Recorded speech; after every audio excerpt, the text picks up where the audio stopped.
This time on PedalBox, I'm seizing the day by taking a cheap engine that I found from a really good rebuilder and stabbing it in my SD1.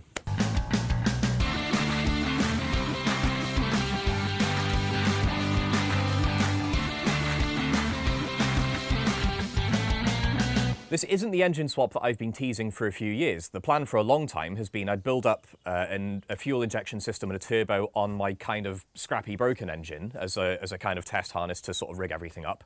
I'd pull this one out, move it all onto this engine and put this engine back in the car. But a couple of weeks ago, this came up for sale on the SD1 community. This is an engine being rebuilt by Nitro Silver, who anyone who's anyone in the SD1 world will recognise that name, and Neil Patrick, who's one of the club administrators or something roughly like that. It was available because Neil has pulled this out of his Series 1 show car, and because he's upgrading it to a V8. So it was available. It's recently rebuilt, only done a couple of 100 miles. It's basically driven onto trailers, been taken to the NEC for the annual classic car show there, and then driven off of trailers. It's really not got many miles on it since a full rebuild by two of the most respected names in the SD1 community. So I'm hoping that this will be a really, really good substitute to go in the car for now, while the engine that's in there, which, if I'm totally honest, I think is a bit unhappy. I've let it go quite badly out of tune. It doesn't help that it had a massive vacuum leak from a broken brake booster that I think has had it kind of running quite lean for a while, and I'm noticing it's down on power, it's not running right. So this can go in and hopefully be a really good serviceable, happily running, fully tuned, fully dialed in replacement, and this one I can now get rebuilt and do the full ECU and turbo swap, and hopefully once that's all done I can just swap them directly, so there shouldn't be much faff. But for the time being, this will be a really nice daily runner, and we're going to hopefully get it installed over this weekend. First up though, because the bonnet opens forward, it's quite difficult for an engine crane. We've got to do something much more boring than pulling an engine. We've got to remove a bonnet.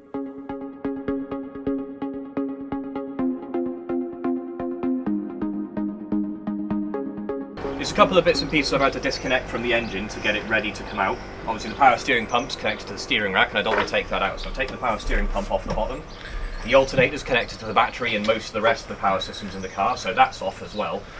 But other than that, the engine's mostly disconnected. Jay's currently working on getting some connectors and sensors off the side of the block. And other than that, all we've really got left is I'm going to have to get the car up in the air, disconnect the transmission cross members, get the shifter off of inside the car and eject the prop shaft off the back of the transmission, and we should more or less be good to go.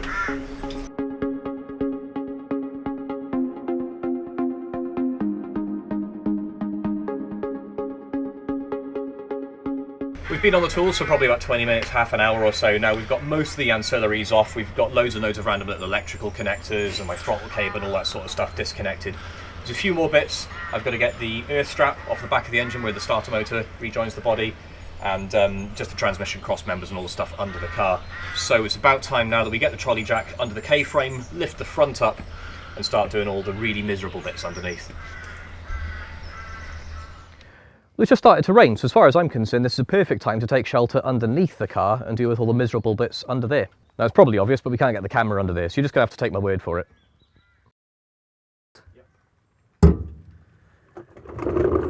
Well, that was an absolute game.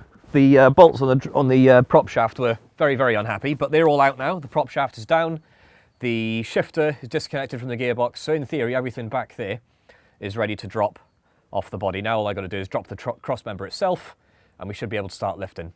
The weather stopped cooperating, so we've thrown up a little gazebo that we just bought in a hurry, but thankfully everything's now done. We've got the transmissions fully unbolted, all the engine mounts are undone, all the coolant lines, the transmission cooling lines, everything I think is ready. So now it's time to actually lift this thing up off of its mounts, slide it forward in the bay and see if we can get everything out and hopefully not snap anything in the process. Now actually pulling it out is going to be a nightmare because it's upper grade here. I'm on a ramp. So we're going to have to do something really, really stupid, like lash the bottom of the engine crane to a tow bar and just like carefully pull it up on the back of one of the cars. But yeah, hopefully that doesn't go too bad. So yeah, I think it's time to take some of the weight off. Jay, if you wouldn't mind doing the honours.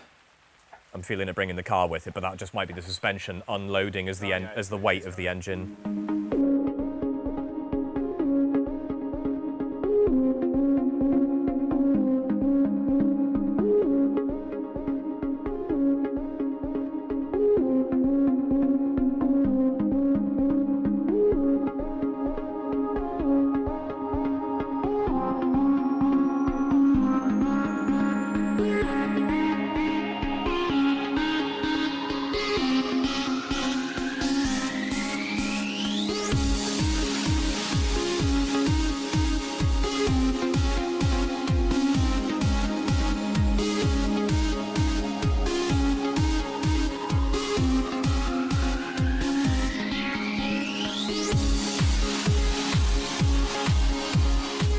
And once again, I am uttering the most PedalBox sentence. I'm saying, while we're in here, let's just...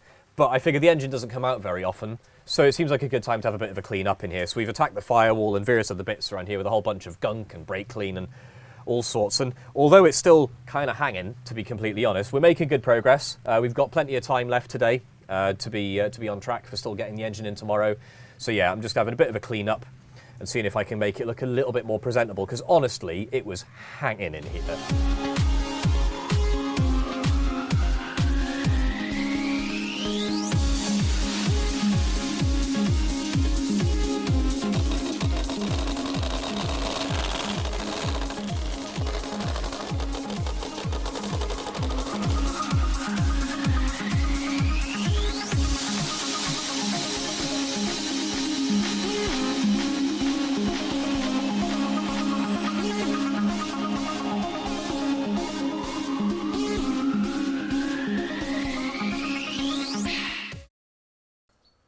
We've had a pretty good start to the day after last night's torrential downpour, which sent us in packing. We managed to get the gearbox off. Chris is just about to take the drive plate off the engine there for the starter. Jay's working on getting the manifold off this one, because although this is the better setup pair of carbs, we need the automatic manifold on this side, which has kickdown. So we're going to have to swap these around, but apparently these are also better carbs. I wouldn't know, because I don't know SUs even remotely as well as Chris or Martin. So do you want to start knocking that off, and I'll get on with taking that off with Chris? Okay. No, you're not Chris, you're Jay. It's fine. And it is for a good start.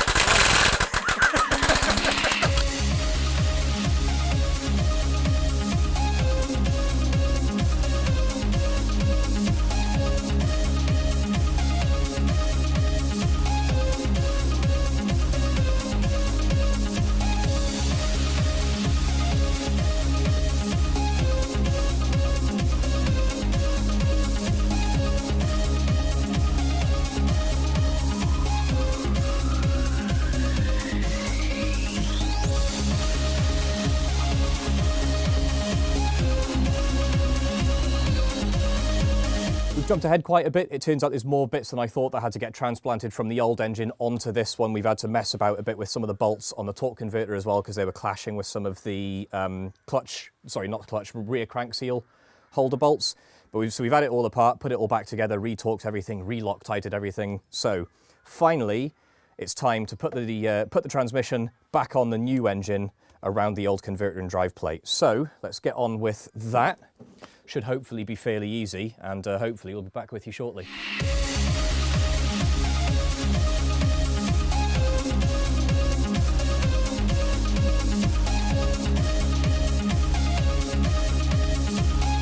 Small change of plans. We've been trying for a few minutes now to get the transmission onto the torque converter and engine, and it didn't really work. We just couldn't get the input shafts on the transmission to line up right with the converter. So, with some advice from Kieran Deering, who I've got a friend of mine from quite local who does a lot of SD1 stuff, or did a lot of SD1 stuff.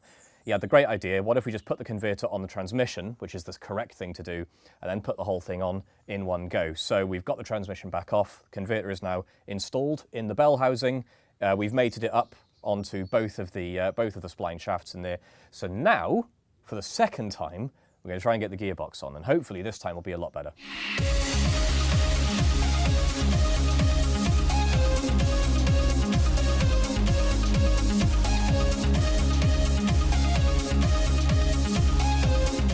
Cool, well it took a whole bunch of faffing around. We finally got the transmission on the engine. We've got a whole bunch of ancillaries moved over, but we are getting relatively low on time before everyone else clears off. So, although there's still a few things that it would be nice to do while the engine's out of the car, we're going to stab it in the engine bay now, and I'll just have to deal with finishing everything else off once it's in. So, let's get this thing up in the air, get it tipped over, and get it in.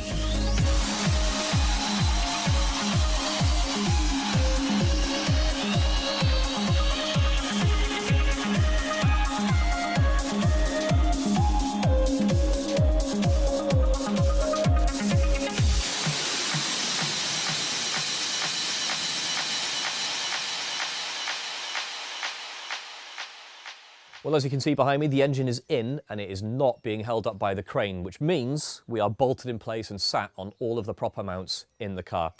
It was a bit of a pig to get everything in place. Thankfully, is a really weird coincidence, all of our local car friends just kind of appeared today just to say hi. We've had Carl round in his Westfield, and my uncle Roan came round to say hi.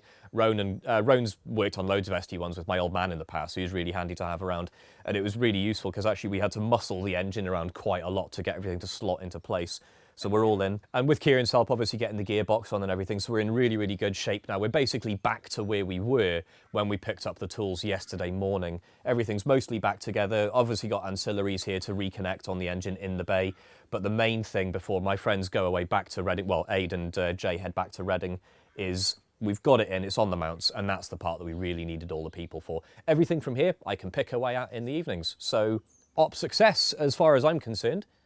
Well, thanks very much for watching. I know the SD1's really, really popular on the channel and we don't get very many videos out on it, but hopefully you can kind of see why. It's been a real big project, all the stuff that I've been working on it, and it's all down here in Pembrokeshire, hundreds of miles away from PedalBox headquarters where all the cameras and everything usually are, but I am making progress on it. And if you want to keep tabs on when that progress is released, do subscribe to the channel down below, like the videos, all that sort of fun stuff. It really does help us out and make sure that you get to see all of our new content. If you want to support us, you can jump on shop.pedalbox.show where you can buy all of our swanky merch that I am living up to my usual reputation of not having, although we do have some mugs that I've just been tactically handed from off screen. You can also jump on patreon.com/pedalboxshow and support us there. Remember that Patreon members do get a discount at the shop, so if you're putting an order in, or if you're not, jump on there, grab yourself a bit of a discount. And do remember, you can also come hang with us in our Discord. We do post live updates on the projects as they're going in real time to some Patreon channels. We've got a whole bunch of general discussion channels that are really quite fun to hang around in. So do join us on there. Thanks very much for watching. We'll see you next time.